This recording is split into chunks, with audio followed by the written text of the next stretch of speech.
మన inner peace YouTube ఛానల్లో అతిష ప్రజ్ఞావేదం సెషన్స్లో ఈరోజు ఎపిసోడ్కి మీ అందరికీ స్వాగతం అండి. మనం లాస్ట్ ఎపిసోడ్ నుంచి ఆత్మ దిమ్మరలు అనే టాపిక్ డిస్కస్ చేసుకుంటున్నాం. అందులో అతిష మనకు అందించిన మొదటి సూత్రం ఏమిటి అంటే, పక్షపాతరహితంగా అన్ని రంగాలలోనూ ప్రశిక్షణను పొందండి. అన్ని రంగాలలోనూ సమగ్రంగా సుశిక్షితులవ్వడం అన్నది చాలా ముఖ్యమైన విషయం అని చెప్తున్నారు. సో, ఈ సూత్రంని మనం డిస్కస్ చేసుకుంటున్నాం కదా! ఆ డిస్కషన్‌లో లాస్ట్ ఎపిసోడ్‌లో మనం ఎక్కడ ఆపామంటే, నమ్మకం అనేది మనకుందంటే మనకేమీ తెలియదని అర్థమని, మనకు తెలియని దాన్ని మనం సత్యం అని నమ్ముతున్నామని అర్థం అనుకున్నాం. ఇక మనం పడే శ్రమంతా ఎలా ఉంటుంది? మనం నమ్మిన దాన్ని సత్యంగా నిరూపించడం కోసం మాత్రమే మన శ్రమంతా సాగుతూ ఉంటుంది. మనం అనుకున్నదే నిజమని నిరూపించగలిగామన్న స్వాతిశయం, అహంకారం మనలో పెరగడానికి మన సర్వకార్యాలు సాగుతూ ఉంటాయి. మన ప్రతి నమ్మకము మన అహంకారపు పర్యటనగానే పరిణమిస్తుంది. మనం నమ్ముతున్నదే సత్యమని మనం నిరూపించి తీరాలి. అది ఓ అబద్ధమని తేలిందనుకోండి, మనం తప్పు చేసిన వాళ్ళమే అవుతాం కదా మరి. అది నిజమని నిరూపించబడిందనుకోండి, మనం సత్యవ్రతులమే అవుతాం కదా! సో, ప్రతివారు కూడా ప్రస్తుతం నమ్మకాలతో నింపబడి ఉన్న సంచులులాగే, గోతాలులాగే, మూటలులాగే ఉంటున్నారు అంటారు ఓషో. అన్ని నమ్మకాలు మూఢమైనవేనని గుర్తుంచుకోండి అని చెప్తున్నారు ఓషో మనకిక్కడ. ఆ నమ్మకాలన్నీ కూడా మౌలికంగా అసత్యాలే అని ఇక్కడ ఓషో అనడం లేదు. అవి అసత్యాలు కాకపోవచ్చు. వాటిని నమ్మడం మాత్రం ఒక మూర్ఖత్వమే అంటారు ఆయన. నిజంగా తెలుసుకోవడమే తెలివి కదా! మనం తెలుసుకున్న తరువాత అది అలాగే ఉండవచ్చు. దాన్ని నమ్మమని మనకు చెప్పిన వారు ఎలా చెప్పారో అలాగే అది ఉండవచ్చు. కానీ ఆ మాటలను అలాగే నమ్మడం మాత్రం తప్పే. ఎందుకు అంటే ఆ మాటలను నమ్మకుండా స్వయంగా అది సత్యం అన్న విషయాన్ని మనం తెలుసుకుంటే అది ఒప్పు. అలా తెలుసుకోకుండా ఎదుటివారు చెప్పిన మాటలను యాజ్ ఇట్ ఈజ్ అలాగే నమ్మడం మాత్రం తప్పే అంటారు ఓషో. ఎందుకు అంటే మనకు తెలియని దాన్ని మనం నమ్మడం ప్రారంభించాము అంటే, మనం తెలుసుకోవడానికి అడ్డుపడే ఓ చీకటిని చక్కగా మనం ప్రోగు చేసుకుంటున్నట్లే అవుతుంది కాబట్టి. మనం చూడలేకపోతాం కాబట్టి.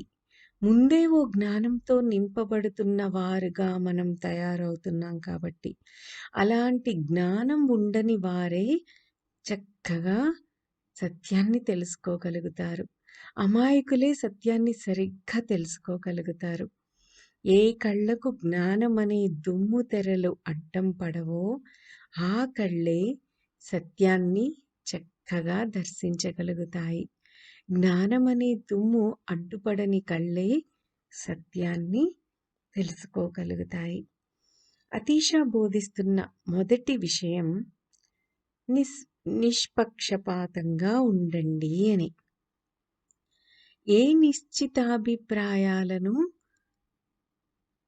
అంటే ఎటువంటి నిశ్చితమైన అభిప్రాయాలతోనూ మన ప్రయత్నాల్ని ప్రారంభించకూడదు.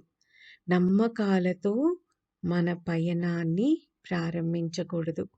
స్వాభావికంగా సహజమైన ప్రవృత్తితోనే ఉన్నవారు ఉన్నట్లే సత్యాన్వేషణను ప్రారంభించాలి.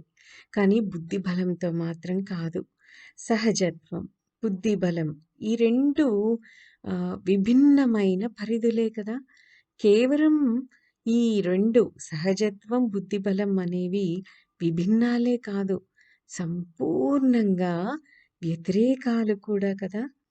ప్రేమను గురించి తెలుసుకోవాలనే పయనం ప్రారంభిస్తున్నవాడు తన ప్రయత్నాన్ని ప్రేమాధ్యయనంతో మొదలుపెట్టవచ్చు.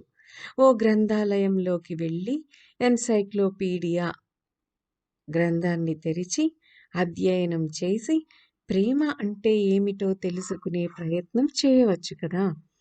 ఇదే మేధస్సుతో, బుద్ధిబలంతో చేసే విచారణ అన్నమాట. సో, ఈ ప్రయత్నం వల్ల అతనికి ఆ ఎన్‌సైక్లోపీడియాలో ఉన్న కంటెంట్ వల్ల అతనికి ఎంతో సమాచారం అందవచ్చు. ఓ గ్రంథాన్ని కూడా అతడు రాసేయవచ్చు ఆ చదివిన నాలెడ్జ్ నుంచి. ఓ మూర్ఖపు మహావిశ్వవిద్యాలయం ఆ ప్రయత్నాన్ని మెచ్చుకొని ఓ పండిత బిరుదుని అతడికి ప్రదానం కూడా చేసేయచ్చు. కానీ అతడికి వాస్తవంలో ప్రేమ అంటే ఏమిటో ఎంత మాత్రమూ తెలియదు. ఆ రుచి అతనికి తెలియదు. అతడి రచనా వ్యాసంగం అంతా కూడా కేవలం బుద్ధి కౌశల్యంతోనే సాగుతుంది. అంతే తప్ప తను స్వంతంగా తను అనుభవించి అంటే స్వానుభవపూర్వకంగా మాత్రం కాదు. స్వంతంగా అనుభవించని జ్ఞానం ఎప్పటికీ సత్యం కానే కాదు అని ఖచ్చితంగా ఓషో మనకిక్కడ తెలియచేస్తున్నారు. సత్యం ఓ అనుభవమే తప్ప ఓ నమ్మకం కానే కాదు. సత్యం అధ్యయనం వల్ల ఎప్పటికీ రాదు. సాక్షాత్తుగా దాన్ని ఎదుర్కొంటేనే, స్థిరంగా నిలబడి సూటిగా చూస్తేనే సత్యదర్శనం జరుగుతుంది. ప్రేమను అధ్యయనం చేస్తున్న మనిషి హిమాలయాలను గురించి తెలుసుకోవాలనుకుని భూగోళ పటంలో ఆ పర్వతాలను వెతుకుతున్నవాడిలాంటి వాడే అన్నమాట. ప్రేమను గురించి ఎన్‌సైక్లోపీడియాలో అలా రకరకాల పుస్తకాల్లో చదివి తెలుసుకున్న మనిషి ఎలాంటి వాడంటున్నారు ఇక్కడ ఓషో? హిమాలయాలను గురించి తెలుసుకోవాలనుకుని మ్యాప్స్‌లో ఆ పర్వతాలను వెతుకుతున్న వాడిలాంటి వారే అంటున్నారు. ఒక మ్యాప్‌లో పర్వత చిత్రం నిజమైన హిమాలయాలు కావు కదా! ఆ మ్యాప్‌లో నమ్ముతున్న మనకు హిమాలయాలు ఎప్పటికీ కనిపించవు. ఆ రేఖాచిత్రాల మీదే మన ధ్యాసంతా పెట్టేసుంచాం కదా! ఆ రేఖాచిత్రాల మీదే వ్యసనం పట్టి ఉన్న మనకు హిమాలయాలు ఎదురుగానే ఉన్నా దాన్ని మనం దర్శించలేము. అలాగే మనం నమ్మే ఏ విషయాన్ని కూడా మనం స్వయంగా తెలుసుకోకుండా, అనుభవించకుండా, ఎక్స్‌పీరియన్స్ అవ్వకుండా మనం ఆ విషయాన్ని నమ్ముతున్నాము అంటే అది కూడా ఇలా మ్యాప్‌లో హిమాలయాల్ని చూసి హిమాలయాల్ని నమ్ముతున్నట్టే అన్నమాట. సత్యం నిజంగా ఇలాగే ఉంది. ఆ పర్వతం మన ముందే ఉంది. కానీ మన మనస్సు నిండా ఏముంటుంది? ఆ మ్యాప్‌లో మనం చూసిన ఫోటోస్, ఆ హిమాలయ పర్వతాల బొమ్మలు మాత్రమే నిండి ఉన్నాయి. అవి ఎదురుగా ఉన్న పర్వతపు రేఖాచిత్రాలే. ఆ పర్వతాల చిత్రాలే. ఎందరు అన్వేషకులో గీసిన చిత్రాలే అవి. ఆ పర్వతాన్ని ఉత్తర దిశ నుంచి ఓ సాహసి అధిరోహించి ఉంటాడు.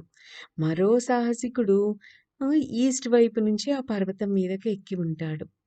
వారు తయారు చేసిన పర్వత చిత్రాలే మనం చూస్తున్నవి. అలాగే ఖురాన్, బైబిల్, గీత ఇవన్నీ సత్యానికి విభిన్న చిత్రాలే మరి.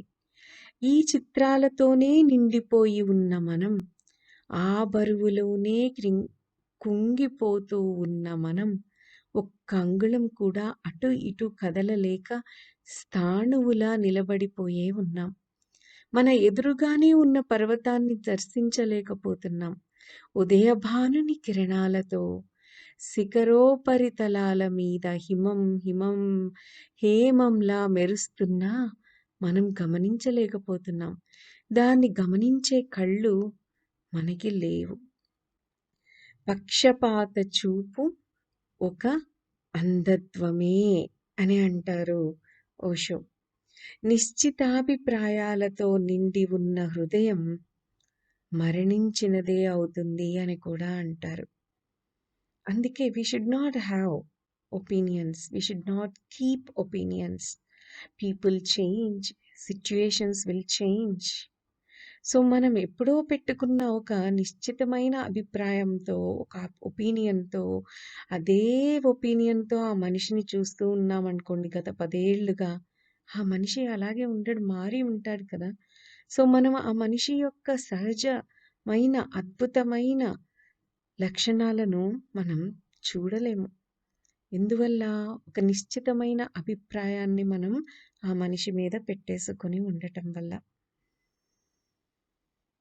సో పక్షపాత చూపు ఒక అంధత్వమే. నిశ్చితమైన అభిప్రాయాలతో నిండి ఉన్న హృదయం మరణించినదే అవుతుంది. ముందుగానే ఏర్పడి ఉన్న అభిప్రాయాలు మరీ ఎక్కువై ఉన్న పరిస్థితిలో మన తెలివితేటల పదును తగ్గిపోవడం ప్రారంభమవుతుంది. ఆ తెలివితేటల సౌందర్యం క్షీణిస్తుంది. ఆ తెలివితేటల తీవ్రత తగ్గిపోతుంది. ఆ తెలివితేటలు మొద్దుబారిపోతాయి. మొద్దుబారిపోయి ఉన్న తెలివితేటలనే మనం వివేకం అనుకుంటున్నాం. వివేకం వివేకత్వంలో తెలివితేటలు నిజంగా ఉండవు. కేవలం మేధస్సుగానే అది ఉంటుంది. ఆ మేధస్సు ఓ శవంలాగా మాత్రమే ఉంటుంది. దాన్ని మనం అలంకరించవచ్చు. గొప్ప ముత్యాలతో, వజ్రాలతో అందంగా తీర్చిదిద్దవచ్చు. అయినా శవం ఎప్పటికీ శవమే కదా! నిజంగా బ్రతికి ఉండడం అన్నది పూర్తిగా విభిన్నమైన వ్యవహారం. తెలివిగా ఉండటమే జీవనం. సత్యస్ఫూర్తే దాని స్వభావం. సర్వస్వీకార సన్నద్ధమే అది. ఏ రక్షణ ఉండని బాహాటమే అది. ఏ పక్షపాతము లేని చక్కటి స్థితి అది. నిశ్చితాభిప్రాయాలు ఏవీ ఉంచుకోకుండా అప్పటికప్పుడు ప్రవర్తించడం ఓ ధైర్యమే. అది ఓ ధైర్యమేనని ఎందుకంటున్నారు ఇక్కడ ఓషో తెలుసా మనకి? స్థిరమైన అభిప్రాయాలు మనలో ముందే మనం ఏర్పరచుకుని ఉన్నప్పటికీ మన చేతుల్లో ఓ తీర్మానం అనేది ఖచ్చితంగా కనిపిస్తుంది కదా! మన అభిప్రాయాలు మనకో రక్షణ కల్పిస్తాయి. మన కాపును మనకు కలిగిస్తాయి. ఆ రక్షణలోకి ఎలా తప్పుకోవచ్చో మనకి బాగా తెలిసే ఉంటుంది. రక్షణలోకి తప్పుకునే ఓ సామర్థ్యం మనకు స్వతహాగా ఉంటుంది. ప్రతి మనిషికి ఉంటుంది. ఏ నిశ్చయాలు లేకుండా, ఎటువంటి ఒపీనియన్స్ లేకుండా అప్పటికప్పుడు మనం ఆచరించే చర్యలు అంటే the actions that we do. ఏ ఒపీనియన్స్ లేకుండా మనం అలా పనులు చేస్తున్నప్పుడు ఏ కాపట్యము లేక అంటే ఎటువంటి ఆహ్, హ్మ్. అంటే ఇలా చేస్తే అలా అవుతుందా? అలా చేస్తే ఇలా అవుతుందా? వీళ్ళు ఇలాంటి వాళ్ళు కదా! మనం ఇలా మాట్లాడకూడదు. ఇలాంటి ఏ ఆలోచనలు లేకుండా, ఎదుట వాళ్ళ మీద ఎటువంటి ఒపీనియన్స్ లేకుండా, అప్పటికప్పుడు మనం యాక్ట్ అంటే ఆ పనులు చేయగలిగితే, ఓ అమాయకత్వం మాత్రమే ఉంటుంది ఆ పనులు చేసేటప్పుడు. ఎందుకు అంటే వర్తమానంలో ఉంటాం. ఎటువంటి ఒపీనియన్స్ లేవు. ఉన్న సిట్యుయేషన్‌ని యాజ్ ఇట్ ఈస్‌గా మనం చక్కగా స్వీకరిస్తాం. సో, అక్కడ ఉండేది ఒక అమాయకత్వం మాత్రమే. ఆ చర్యలు చేస్తున్నప్పుడు మనకి ఏ రక్షణ ఉండదు. మనం తప్పు చేయొచ్చు. కానీ అలాగే మనం దారి తప్పి కూడా పోవచ్చు. సత్యాన్వేషణకు సిద్ధపడుతున్న వారు ఎన్నో తప్పులను, పొరపాట్లను చేయడానికి కూడా సిద్ధపడే ఉండాలి కదా మరి! ఏ అపాయాన్నైనా ఎదుర్కొనేందుకు సిద్ధపడి ఉండాలి. ఆధ్యాత్మికత అందుకే అంత ఈజీ కాదు. క్షణక్షణం, ప్రతి క్షణం ఎంతో ఎరుకతో ఉంటే తప్ప అది సాధ్యం కాదు. ఒకరు దారి తప్పవచ్చు. అలా దారి తప్పిన వాడే మళ్ళీ తెలుసుకొని చేరాల్సిన చోటికి రాగలడు కదా! అనేక మార్లు దారి తప్పిన మనిషి దారి ఎలా తప్పకూడదో చక్కగా తెలుసుకుంటాడు కదా! ఎన్నో తప్పులు చేసిన వాళ్ళకే తప్పంటే ఏమిటో నేర్చుకునే సామర్థ్యం వస్తుంది కదా మరి. ఆ తప్పుని చెయ్యకుండా ఉండటం ఎలాగో కూడా చక్కగా అద్భుతంగా విత్ ఎక్స్‌పీరియన్స్ తెలుస్తుంది కదా! తప్పులను తెలుసుకుంటున్న వారే సత్యం సమీపంలోకి మరి కాస్త సమీపంలోకి క్రమేపీ చేరుకోగలుగుతారు. ఆ అన్వేషణ కేవలం ఎవరు చేయగలరు? ఎవరికి వాళ్ళమే. మనము మాత్రమే చేయాలి. మరొకరి నిశ్చితాభిప్రాయాలు అంటే వేరొకరి ఒపీనియన్స్ మీద మనం అస్సలు, అస్సలంటే అస్సలు ఆధారపడకూడదు. అందుకే అతీష ఏం చెప్తున్నారు మొదటి సూత్రంగా? పక్షపాతరహితంగా అన్ని రంగాలలోనూ ప్రశిక్షణను పొందండి. అన్ని రంగాలలోనూ సమగ్రంగా సుశిక్షితులవ్వడం అన్నది చాలా ముఖ్యమైన విషయం అని చెప్తున్నారు. అతీష బోధిస్తున్న ఈ రెండవ విషయం అదేమిటంటే, ఎన్ని పరిధులలో మన జీవితాన్ని సాగించడం సాధ్యమవుతుందో, అన్ని పరిధులలోనూ సమగ్రంగా చక్కగా జీవించాలి అని. అదే అన్ని రంగాలలోనూ సమగ్రంగా సుశిక్షితులవ్వడం అన్నది చాలా ముఖ్యమైన విషయం. అంటే మనకి మనమే లిమిటేషన్స్ పెట్టేసుకోకూడదు. We are unlimited. సో, ఆ లిమిటేషన్స్‌లోనే మనం ఉండిపోకూడదు. సో, అలా పరిధుల్లోనే మన జీవితం సాగించకుండా, మన జీవితం చుట్టూతా ఎన్ని పరిధులున్నాయో, అంటే ఎన్ని దారులు ఉన్నాయో, అన్నిటి గురించి మనం చక్కగా తెలుసుకోవాలి. అన్ని పరిధులలో మనం చక్కగా జీవించగలగాలి. ఒకే పరిధిలో జీవించకుండా ఉండటం ఉత్తమమైన విషయం. కాలాంతరాల నుంచి సన్యాసులు, సన్యాసినులు, దైవార్చకులని చెప్పబడేవారు అందరూ ఒక్క పరిధిలోనే తమ జీవితాలను సాగిస్తూ ఉన్నారు. వాళ్ళ జీవితం చాలా ఇరుకైనదిగానే ఉంటుంది. రైలు పట్టాల మీద పరుగులు పెడుతున్నట్లే వాళ్ళు మహా ఇరుకైన దారుల్లోనే జీవితాలు సాగిస్తున్నారు. ఒకే పూజనే ప్రతిరోజు చేస్తూ, ఒకే ప్రార్థనని ప్రతిదినమూ చేస్తూ, రాత్రింబవళ్ళు సంవత్సరాలు వస్తున్నా, వెళ్ళిపోతున్నా, ఆహ్, జీవితంలోకి వస్తూ, జీవితంలో నుంచి వెళ్ళిపోతూ, తమకు అలవాటైన దీక్షనే మళ్ళీ, మళ్ళీ, మళ్ళీ, మళ్ళీ చేస్తున్నారు. అలా చేస్తున్నప్పుడు ఆ జీవితాలు ఓ నిరంతర చక్రభ్రమణంలాగా మాత్రమే అనంతంగా సాగుతున్నాయి. వాళ్ళ జీవితాలు సుసంపన్నంగా ఎప్పుడూ ఉండవు. ఎప్పటికీ ఉండలేవు కూడా. ఎందుకు అంటే అన్ని పరిధుల్లోనూ జీవించగలిగినప్పుడే జీవితానికి ఆ సంపద సంప్రాప్తించగలుగుతుంది కాబట్టి. ఒక్క పరిధిలోనే. నేను రోజు ఇదే పని చేస్తా. నేను నేను గీసుకున్న సర్కిల్ నుంచి బయటికి రాను. మార్నింగ్ లేస్తా, ఒక గంట మెడిటేషన్ చేస్తా, పూజ చేస్తా, 8:00కల్లా టిఫిను, 12:00కల్లా భోజనం, మళ్ళీ సాయంత్రం టీ, మళ్ళీ డిన్నర్ కల్లా చేస్తా, 9:00కల్లా పడుకుంటా. ఇట్లా అదే రిపీట్ చేస్తూ ఉన్నామనుకోండి, మనకున్న అన్ని పరిధుల్లో మనం జీవించనట్టే లెక్క. మనం సరిగ్గా గమనికతో అబ్జర్వ్ చేస్తే ప్రతి క్షణం మనకు కొత్తగా ఉంటుంది. ఏదో ఒక కొత్తదనం అన్నది మనకి ఈ కనిపిస్తూ ఉంటుంది. అలాగే మనం కూడా ఏదో ఒక కొత్త దాన్ని మనం నేర్చుకుంటూనే ఉండాలి. అంతేగాని ఒక ఎండ్ అన్నది దేనికి మనం పెట్టుకోకూడదు. నేర్చుకుంటూ ఉన్నప్పుడు చాలా యాక్టివ్‌గా ఉంటాం. చాలా ఎనర్జిటిక్‌గా ఉంటాం. చాలా సంతోషంగా కూడా ఉంటాం. ఓ సత్యాన్వేషణలో ఉంటున్న మనిషి అన్ని విధాల అన్వేషణలను చెయ్యాలి. జీవితపు అన్ని రుచులను ఆస్వాదించేందుకే ప్రయత్నించాలి. తీపి, చేదు, మంచి, చెడు అన్నీ చక్కగా అనుభవించాలి.